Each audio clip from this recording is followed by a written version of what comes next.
Hello, beautiful people. Welcome to 321 No Kidding. It is August 19th. It's Wednesday night for me.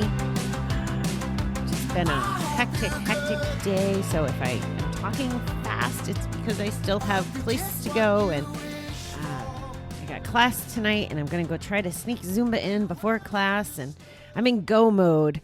I don't know if you guys know what I mean. I'm sure you do. But I'm in that kind of mode, and if I'm talking fast, my apologies.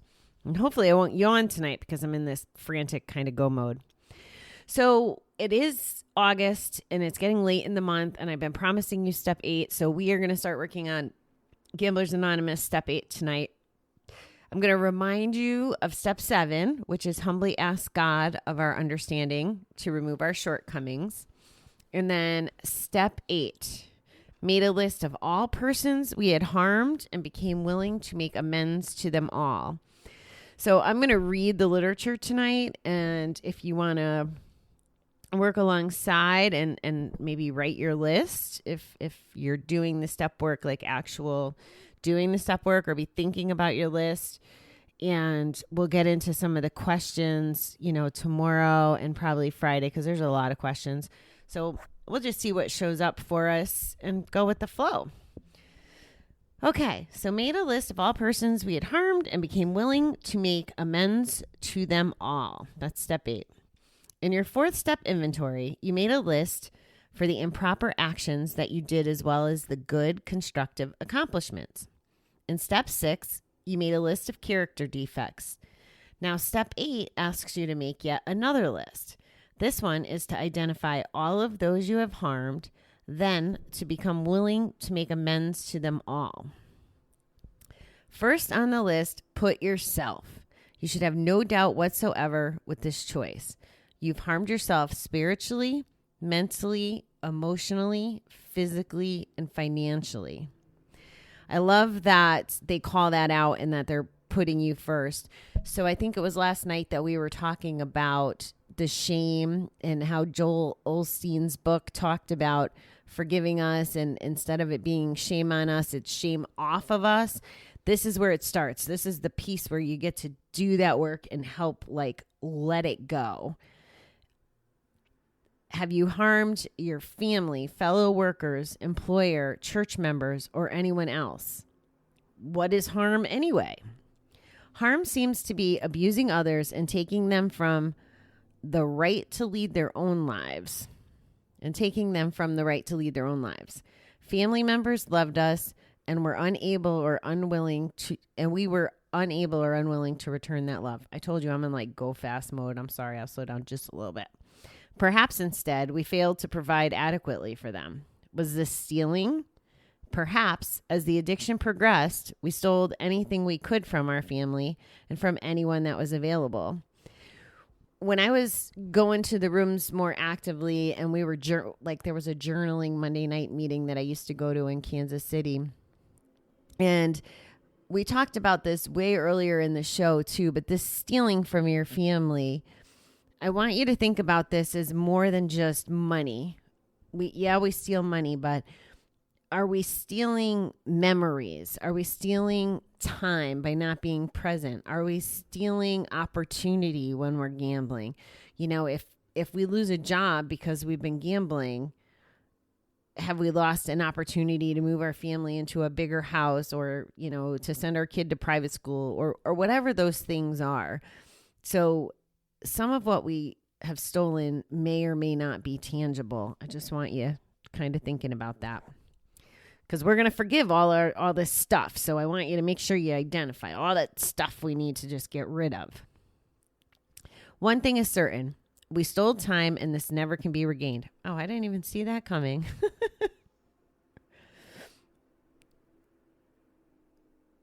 Okay, sorry.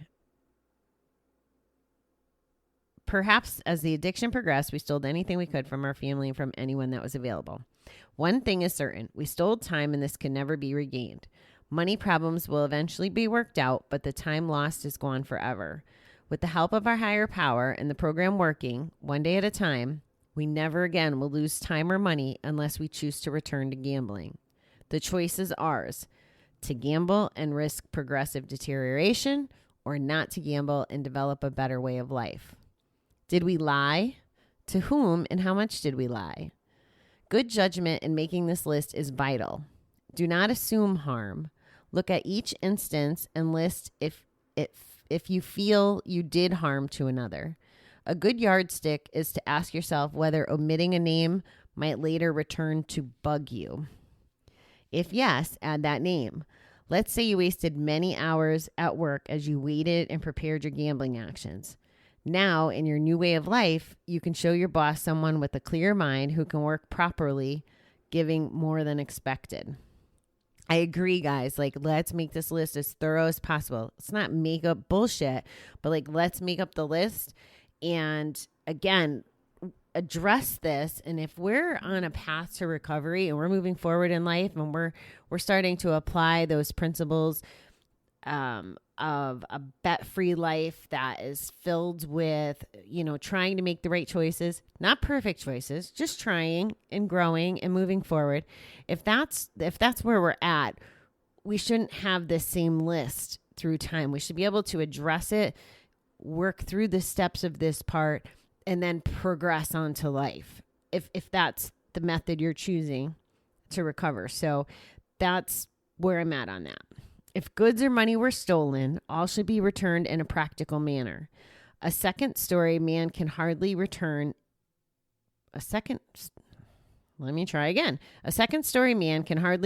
his ill-gotten gains without endangering himself or his family.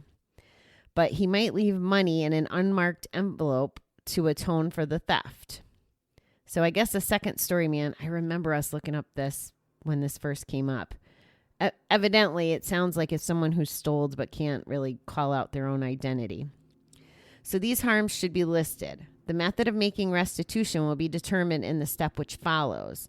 To be forgiven, one must forgive others and then oneself. Therefore, don't leave off the list a person harmed but whom had also harmed you.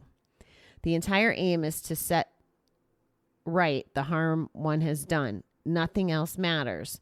The step is starting your return to society. Properly done, all fear will dissipate and you will be free to talk and move about as a normal person. The list should include everyone you have harmed. After having the willingness to make amends, you will be able to resume a beneficial role in society, usually for the first time in many years. So, of course, this is going to apply different to different people in different situations. But I'm going to challenge you to think about it. And like I said, if you want to make a hard list or a mental list, whatever it is, we'll dig into some of these questions tomorrow and explore step 8 a little deeper. I think it's important that we, continue every month to look at this and address this stuff. So that is where we're at today, making our list of people we have harmed. And I think part of the secret sauce too, guys, is not just the people we've harmed, but really thinking about it's part of our healing and moving forward. It's really important to get past all this stuff. This is one of the ways to empty our bucket of all the negative shit. And the negative shit needs to go. I think we all agree on that. So that's where we are, my beautiful people. I am going to run because I got to go to Zumba.